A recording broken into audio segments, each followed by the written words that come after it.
చెప్తా ఉన్నా.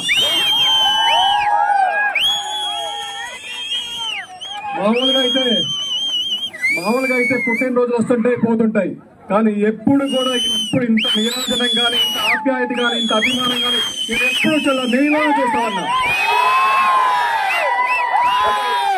అది నేను ఏ జన్మలో ఏ పుణ్యం చేస్తా తెలియదు, కానీ మీ అందరి ఆప్యాయత కానీ వాళ్ళ కుటుంబం కానీ ఎప్పటికీ మర్చిపోలేము. ఖచ్చితంగా మీరు పెట్టుకున్న నమ్మకాన్ని ఓపెన్ చేయవు, ఖచ్చితంగా మీరు నమ్మకాన్ని చెప్తున్నా. మీకు పేరు ఎలక్షన్ లో ప్రతి ఒక్కళ్ళు కూడా ప్రతి సైనికుడై ఇవాళ నగిరిలో ఎప్పుడు చూడలే, నగిరి పుట్టినప్పుడు అలాంటిది నగిరి చరిత్ర 45,000 మెజారిటీ ఇక్కడ మీరంతా కూడా మీ కష్టం, మీ శ్రమ, మీ ఫలితం అంతా కూడా మీ